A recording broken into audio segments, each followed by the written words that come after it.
thank you for talking to me, and congratulations on this incredibly deep and thrilling film.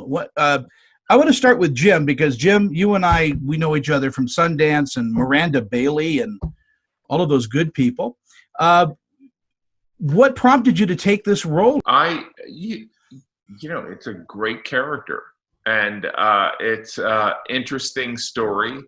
I knew that it would be, having talked to the director, Daniel Roby, that it was something he felt very passionate about. He lived with this project for like 10 years before he even got really all the pieces to make it. So I responded to the character and the enthusiasm of the director, and that's all I needed. There is part of me that wanted to play something that surprised people, but it's weird, like, I'm sure if I dragged in some of my kids right now, they'd be like, he's exactly like this character.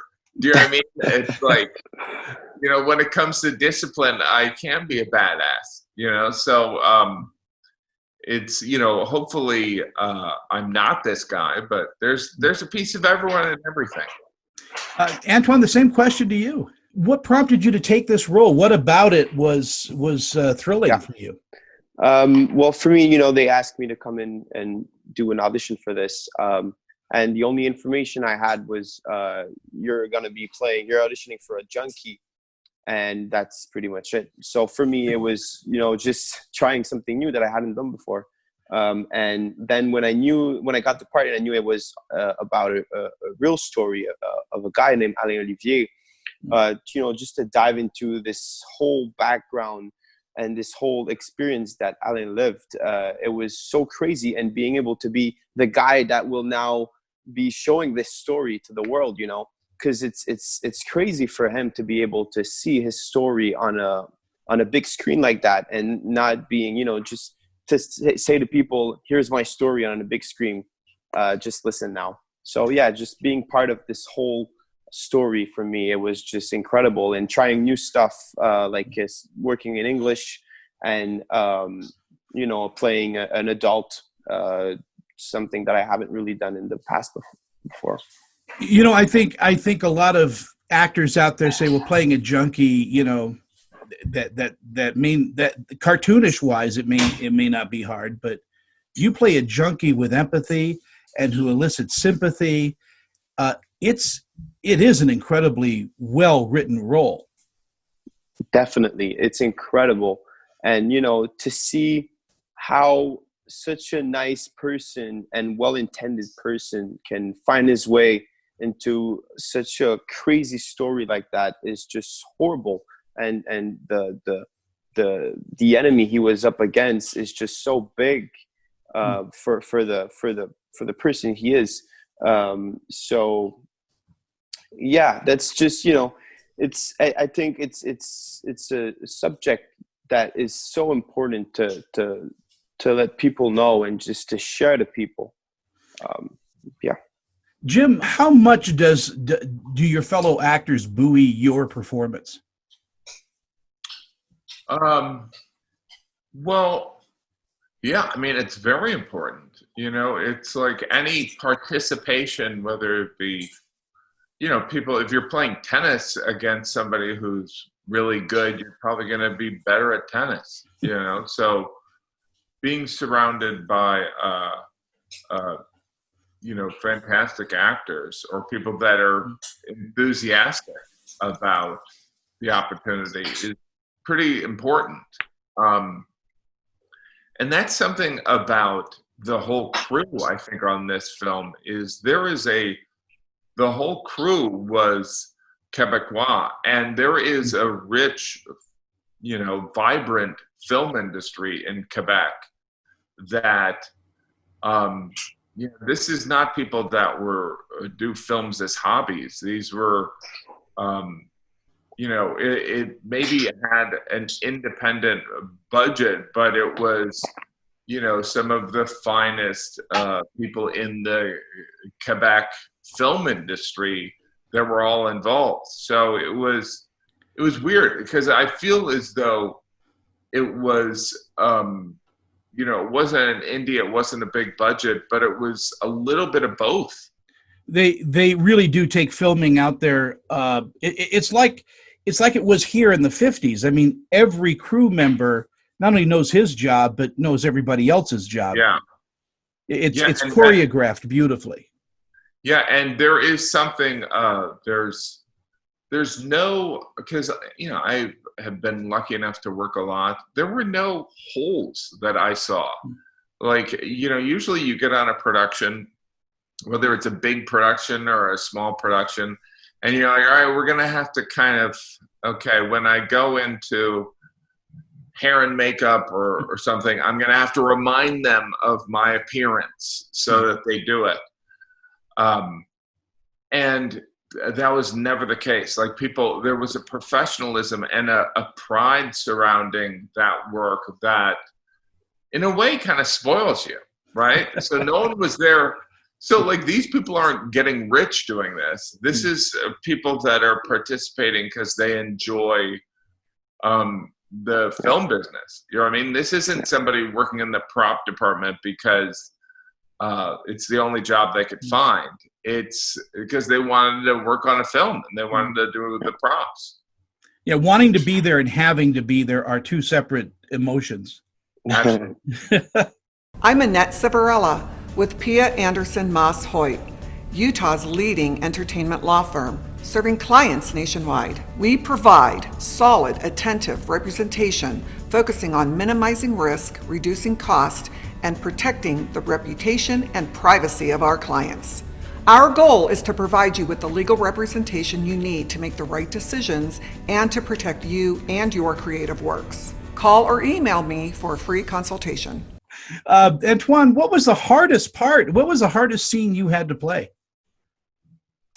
I think the most demanding scene for me physically was the fighting scene in the prison, and just all the scenes over there because it was so hot, and I think for that specific scene we had to rehearse on a period of 3 days, and I had to work with these guys that speaks zero English, and so that was for me, and we shot that scene over a day and a half. So it was really, really intense for me. But I really had fun doing it. I've been wanting to shoot action scenes for so long, and that was the case for this one, and I was really happy. There is a lot of athleticism in your performance too. Yeah, I love it. I cannot wish for more roles like that. It's just I love doing it so much. Jim, I'm going to ask you, like, out of the Interviewer's Handbook 101, how does comedy help you do a dramatic role? Well, I would say that comedy is really helpful because you know how to avoid things that could be perceived as humorous. So that can be in dialogues and pacing. A lot of the times I find that comedy is just alleviating tension. So like, we might be joking around on set, but everyone knows once the camera's rolling that we're going to be serious. But like, even in the middle of a scene, you can see moments where you could do something funny or something that could be humorous. But it's like, so instead of relieving the tension, you're kind of sitting in it. Yeah. And so that's what I love. It's similar to the silence in a comedy show. It's like, the laughter is great, but like the silence, the tension prior to it is really also rewarding. So I would say that knowing where a comedic situation could be is pretty important in avoiding the humorous situation. Do you enjoy the fact that audiences are just shocked when you do take on a dramatic role? They go, "Oh my God, I didn't expect that." No, I feel as though there's a certain advantage I have in that when I have played bad guys that or unsavory characters, because the entertainment industry is so much perception, that people walk into the screening experience assuming, maybe giving me the benefit of doubt that I would be a decent person. So I use that to my advantage in how I construct the character, so that hopefully it's more rewarding for the viewer when I do disappoint them. Antoine, we talk about show business, and the other side of that word is business. How has this business surprised you? Being a young actor, is there surprises that you have? Do you have to be a part-time accountant? Yeah, definitely. I started doing acting at a really young age, and my parents were kind of always there to help me for the financial part and how to deal with everything. And I was just being on set all the time, and that's why I wanted to do that, to work on sets. And so now I'm becoming at an age where I do not live with my parents anymore, and I have to take care of the business side, like you said. And I think it's fun as long as it doesn't drive me off the track that I want to be on. You know what I mean? And this track for me is being on set and working on movies and working on projects that have good intentions and that is just spreading some deep messages or just messages. How about directing, producing, writing? Do you do all that?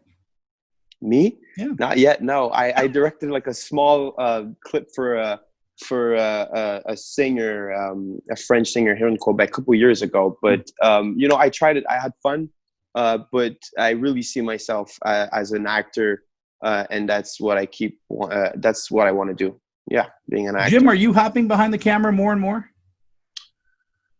I executive produced a television show with my wife, the Jim Gaffigan Show, and I love obsessing on my piece of the pie. I don't want to be in charge of the whole meal.